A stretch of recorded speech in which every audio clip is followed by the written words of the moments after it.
Good morning friends, welcome back to our YouTube channel current quiz. Current quiz के माध्यम से आप daily current affairs के question को जान सकते हैं। इसी के साथ करंट अफेयर्स के क्वेश्चन से जो भी इम्पोर्टेंट रिलेटेड फैक्ट्स होता है हम आपको वो सभी बताते हुए चलते हैं। तो अब अगर आपने अभी तक हमारा चैनल सब्सक्राइब नहीं किया है तो हमारे चैनल को सब्सक्राइब कीजिए और नोटिफिकेशन बेल बटन को प्रेस कीजिए ताकि आपको हमारी तरफ से मिलने वाली सभी वीडियोस के नोटिफिकेशन मिलते रहें। तो चलिए शुरू करते हैं आज की करंट अफेयर्स की वीडियो। आज है आपका 9 अक्टूबर 2020 और 9 अक्टूबर 2020 से रिलेटेड जो भी आपके करंट क्वेश्चंस होंगे हम उन सभी को यहाँ पर डिस्कस करेंगे। तो स्टार्ट करते हैं आज का अपना पहला क्वेश्चन। हाल ही में रामविलास पासवान का निधन हुआ है, वे कौन थे? अभी कल शाम को ही रामविलास पासवान का निधन हुआ है। 8 अक्टूबर 2020 को रामविलास पासवान का निधन हुआ है। ये कौन थे? ये उपभोक्ता मामले, खाद्य और सार्वजनिक वितरण मंत्री थे। तो इसका ऑप्शन आपका सी सही हो जाता है। ये कौन थे? उपभोक्ता मामले, खाद्य और सार्वजनिक वितरण मंत्री थे। अब ये वितरण मंत्री थे तो ये क्या क्या काम करते थे और इनकी जो मृत्यु थी वो कैसे हुई थी? तो इनको दिल की बीमारी थी और इनकी किडनी भी सही से काम नहीं कर रही थी। 8 अक्टूबर को दिल्ली के फोर्टिस एस्कॉट हर्ट इंस्टीट्यूट में इन्होंने क्या ली? अंतिम सांस ली। फोर्टिस एस्कॉट हर्ट इंस्टीट्यूट में इन्होंने अंतिम सांस ली। तो यहाँ से आपके दो क्वेश्चन हो जाते हैं कि रामविलास पासवान कौन थे और इसी के साथ इन्होंने किस हॉस्पिटल में अपनी अंतिम सांस ली। इसी के साथ हम आगे चलते हैं अपना नेक्स्ट क्वेश्चन। हाल ही में भारतीय वायुसेना ने अपनी स्थापना की कौन सी वर्षगांठ मनाई? अभी कल भारतीय वायुसेना दिवस था। तो भारतीय वायुसेना दिवस ने इसमें भारतीय वायुसेना ने अपनी कौन सी वर्षगांठ बनाई? तो इसका ऑप्शन आपका बी सही है। 88वीं वर्षगांठ मनाई है। अब 88वीं वर्षगांठ जो मनाई है इन्होंने आईएएफ की मतलब इंडियन एयरफोर्स भारतीय वायुसेना दिवस की स्थापना कब हुई थी? इसकी स्थापना हुई थी आपकी 1932 को। और इसमें क्या हुआ था? हवाई प्रदर्शन N-32 विमान से जो हमारी प्रसिद्ध आकाश गंगा की टीम है वो जो ध्वज धारक हैं वो स्काई डाइवर के कूदने के साथ शुरू हुआ था। इसमें क्या था? इसमें जो हमारी आकाश गंगा की टीम थी वो क्या थी? ऊपर से कूदी थी। तो आपका नेक्स्ट क्वेश्चन आता है। हाल ही में भारतीय रिजर्व बैंक के नए डिप्टी गवर्नर, एक होते हैं गवर्नर एक होते हैं डिप्टी गवर्नर, तो भारतीय रिजर्व बैंक के नए डिप्टी गवर्नर किसे नियुक्त किया गया है? तो अभी डिप्टी गवर्नर किसे नियुक्त किया गया? एम राजेश्वर राव को। तो इसका आपका ऑप्शन सी सही हो जाता है। एम राजेश्वर राव को डिप्टी गवर्नर नियुक्त किया गया है। और ये जो राव हैं आपके ये चौथे नंबर के डिप्टी गवर्नर हैं। इनसे पहले जो डिप्टी गवर्नर थे वो थे आपके एन.एस. विश्वनाथन की इन्होंने जगह ली है और अब ये आपके नए डिप्टी गवर्नर बन गए M Rajeshwar Rao. Next question आता है। हाल ही में जन आंदोलन किसने शुरू किया? तो अभी हाल ही में जन आंदोलन कल हमारे देश के प्रधानमंत्री नरेंद्र मोदी ने शुरू किया। तो इसका आपका ऑप्शन ए सही हो जाता है। अब नरेंद्र मोदी ने शुरू क्यों किया? उन्होंने लोगों से हमेशा मास्क पहनना, हाथ धोना और सामाजिक दूरियों का पालन करना इस चीज़ को याद रखने का आग्रह किया है कि आप सभी जब तक कोरोना की वैक्सीन नहीं आ जाती है जब तक आप सभी मास्क पहन कर रखिए, हाथ धोइए और अपना सामाजिक दूरी का पालन कीजिए ताकि आप एक दूसरे से टच ना हो और आपको कोरोना ना हो। अगला क्वेश्चन आता है आपका। हाल ही में किसान रथ मोबाइल ऐप किसने लॉन्च किया?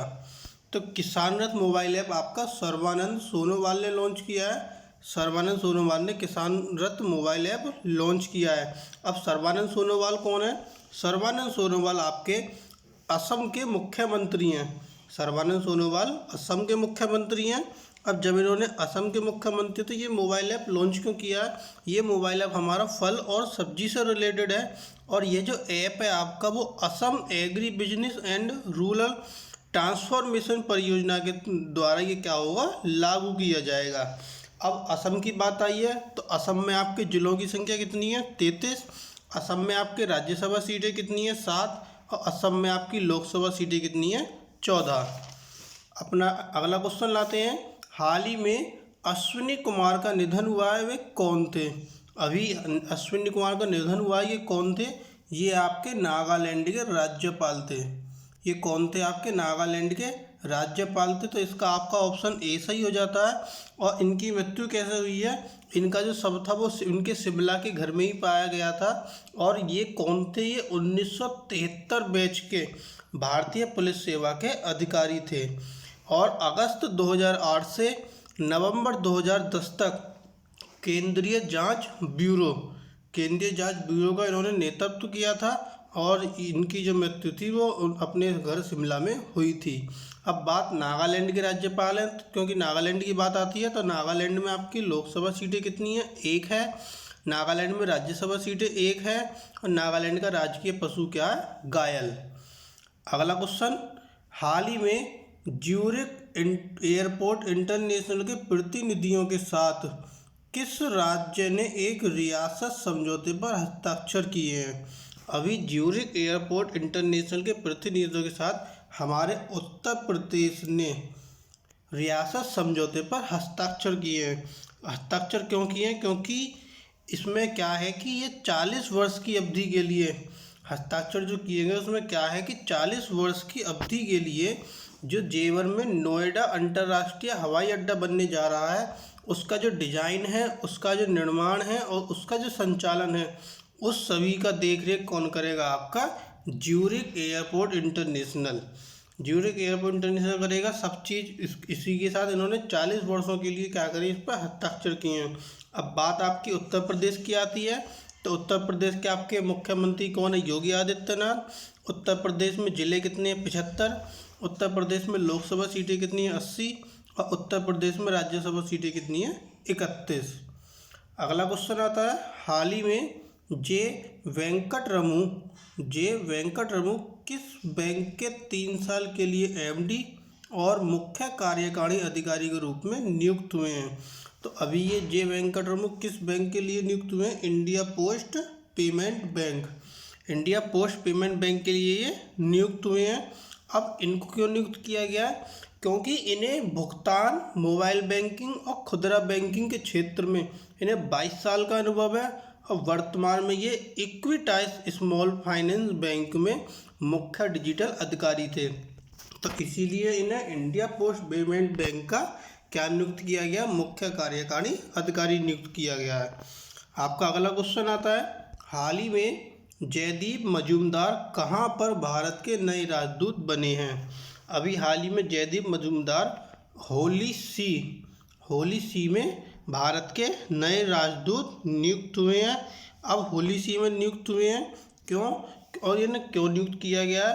क्योंकि ये भारतीय विदेश सेवा के 1989 बैच से हैं। और वर्तमान में ये ऑस्ट्रेलिया में एक भारतीय राजदूत हैं। अब अगला क्वेश्चन आता है आपका, हाल ही में विश्वविद्यालय अनुदान आयोग यूनिवर्सिटी ग्रांट्स कमीशन ने कितने गैर मान्यता प्राप्त संस्थानों की सूची घोषित कर उन्हें फर्जी करार दिया है? तो अभी हाल ही में कल यूजीसी ने 24 गैर मान्यता प्राप्त संस्थानों को फर्जी करार दिया है। और इन 24 में से आपके उत्तर प्रदेश से 8 हैं ऐसे विश्वविद्यालय, दिल्ली से 7 हैं और उड़ीसा और पश्चिम बंगाल से 2-2 विश्वविद्यालय हैं। इसके बाद कर्नाटक, केरल, महाराष्ट्र और पुडुचेरी मतलब पौंडीचेरी, इन सभी से 1-1 विश्वविद्यालय हैं। ये सभी आपके क्या है? फर्जी करार दिया है। और इनको फर्जी करार के साथ इनकी क्या करिए? सूची घोषित करिए। अब इनकी मान्यता रद्द कर दी जाएगी।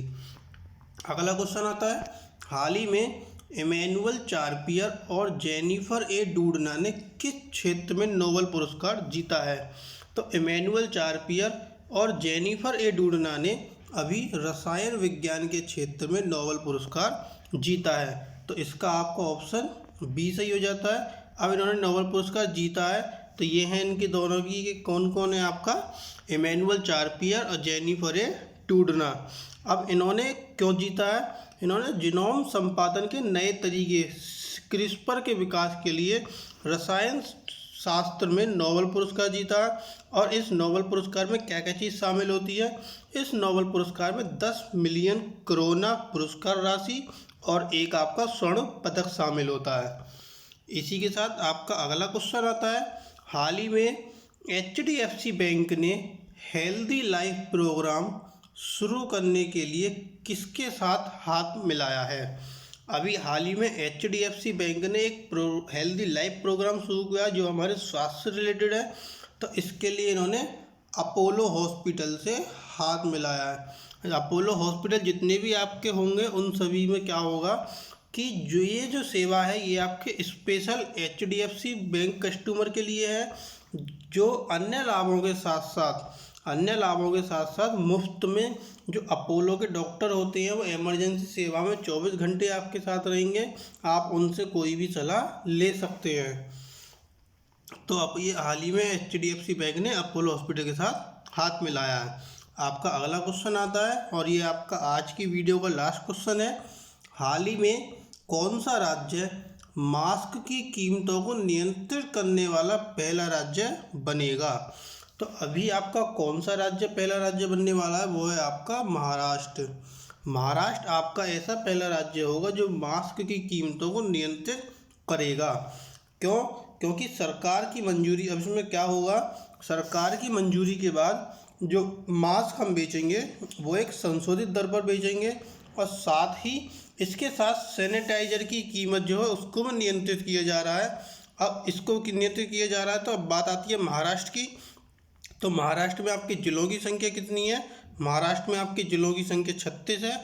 महाराष्ट्र में आपकी लोकसभा सीटें 48 हैं और महाराष्ट्र में आपकी राज्यसभा सीटें कितनी हैं? 19 हैं। तो इसी के साथ आज के हमारे कुछ करंट अफेयर्स के क्वेश्चंस ख़त्म होते हैं। अगर आपको हमारी ये वीडियो अच्छी लगी हो तो प्लीज़ हमारी इस वीडियो को लाइक कीजिए। अगर आपने अभी तक हमारा चैनल सब्सक्राइब नहीं किया है तो हमारे चैनल को सब्सक्राइब करिए और नोटिफिकेशन बेल बटन को प्रेस कीजिए ताकि हमारी तरफ से डालने वाली सारी वीडियो के नोटिफिकेशन आपको मिलते रहें। Thank you.